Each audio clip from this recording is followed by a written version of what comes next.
कहते हैं मेहनत करने से सारी तकलीफें दूर हो जाती है। आज मैं नमस्कार दोस्तों, आज मैं एक ऐसे ही किसान से मिला हूँ जिनका नाम है मिस्टर शैलेंद्र पटेल।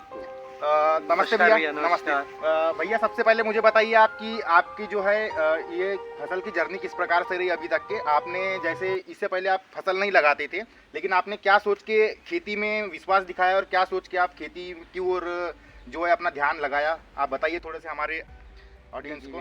ऐसा है कि आजकल तो बेरोजगारी खूब बढ़ रही है। हाँ, तो खेती स्कोप करना है अपने को अच्छा खासा। मैं एग्रीकल्चर से पढ़ा हुआ स्टूडेंट हूँ, बीएससी एग्रीकल्चर किया। हाँ, मैं सोचा सब लोग बिजनेस की ओर जा रहे हैं। हाँ, मेरा फोकस ये है कि चलो खेती किया जाए। खेती करने में बहुत सारे बेनिफिट है, घर पे रहो।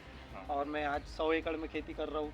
अभी मैंने देखी मेरा प्लाट देखिए। हाँ जी, और हाँ, यहाँ आप देखिए गेहूँ, मैंने अभी 100 एकड़ में पूरा गेहूँ बोया है। गेहूं की फसल लगी हुई है। तो आप इससे पहले खेती नहीं करते थे, लेकिन आप एक खट्टे खेती की ओर एकदम आकर्षित हुए। और आपकी जो उम्र भी है, काफ़ी नए एज के लड़के हैं आप, 25-24 साल की आपकी उम्र है। और इस अवस्था में जो अधिकांश जो हमारे जो नए युवा रहते हैं, ये सोचते हैं कि बाहर जाके जो है नौकरी करूँ, जॉब करूँ, लेकिन आपने वो जॉब को छोड़ के मतलब कि खेती की ओर ध्यान दिया और आज खेती से जो है आपने अपना इतना बड़ा साम्राज्य बनाया है। तो उसके बारे में बताइए आपने कि आपकी क्या सोच रही इसमें कि आप खेती की ओर इतने कम उम्र में आ गए। क्या है देखिए, सबसे बड़ी बात तो होता है बाहर रहो कम। अभी हम लोग जॉब करेंगे 10-20 से 25 हज़ार रुपये अपने को पेमेंट मिलेगा। और खेती क्या है, अपनी खेती अपना काम। खेती में ऐसा है, मैं 100 एकड़ में खेती कर रहा हूँ। आज लागत लग रही मुझे 50 हज़ार की, और मेरे को इनकम होगी एक से डेढ़, पर एकड़ 50,000 की। मेरे को इनकम होगी 1.5 से 2 लाख रुपया। मेरा शुद्ध 1 लाख रुपया इसमें बच रहा है। मेहनत लग रही, घर पे रह रहा हूँ। और एग्रीकल्चर का स्कोप भी बढ़ाना है। और मैं एग्रीकल्चर का स्टूडेंट हूँ, तो मैं चाहता हूँ कि खेती करके ज़्यादा से ज़्यादा मैं लैंड पे खेती करूँ।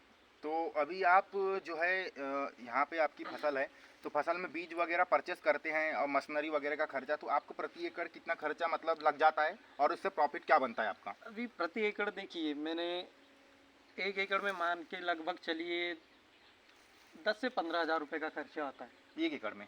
गेहूँ की और फसल में। उसमें आपका प्रॉफिट क्या होता है, जैसे लास्ट में प्रॉफिट फसल अब कटती है और देखिए, सारा सारा खर्चा जो है सारा आपका, ऐसा किया जाए सारा तो 20 हज़ार रुपये का खर्चा आता है। सारा टोटल एक से लेके हाँ, जेड तक। जेड से जेड पूरा अपना 20 हज़ार रुपये का खर्चा आता है। और उसमें इनकम उसमें अपना 50 से अच्छा उत्पादन हो जाए तो अभी तो 50-60 गेहूँ को हज़ार देख के लग रहा है कि 50-60 हज़ार रुपये तो अपना हो ही जाएगा।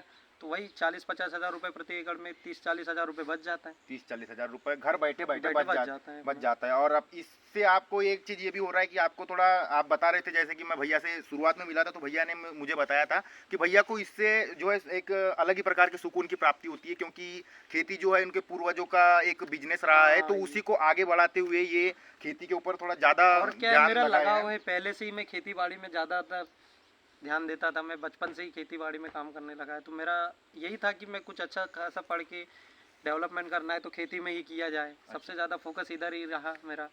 तो जैसे अभी रब्बी का सीजन चल रहा है, रब्बी में गेहूं लगाए हैं, फिर उसके बाद में खरीफ का सीजन जो आता है, उस समय पे भैया मूंग लगाऊंगा। इसके बाद में जो जायद का सीजन आएगा उस मूंग लगाते हैं आप। हाँ, मूंग लगाऊंगा। उससे भी आपको काफी अच्छा इनकम जनरेट होता होगा। मैं तीनों फसल लेता हूँ अपना, खरीफ, रब्बी और जायद की फसल लगाते हैं, उसमें मूंग उड़द आप अच्छा उत्पादन ले लेते हैं। तो मतलब आपको पूरा एक साल में देखा जाए तो 3 फसल आप लेते हैं, और जो है आप 1 लाख पर एकड़ बचा लेते हैं तीनों फसलों में 1 लाख पर एकड़ बचा लेते हैं भैया। और भैया के पास में 100 एकड़ का रकबा है, जो कि बहुत बड़ा रकबा है। बहुत सारे फार्मर ऐसे होते हैं कि उनके पास इतना बड़ा रकबा नहीं हो पाता, इस वजह से वो कुछ दूसरा व्यवसाय करने की सोचते हैं, लेकिन भैया के पास में बहुत बड़ा रकबा है। और भैया के जो है दूसरी चीज़ की, भैया की पूर्वजों की जो रही है खेती बाड़ी, उसी को संभालते हुए भैया आगे आ रहे हैं।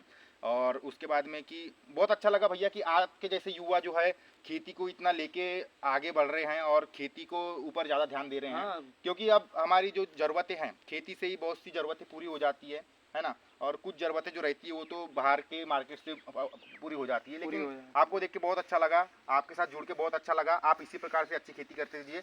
बहुत बहुत धन्यवाद भैया।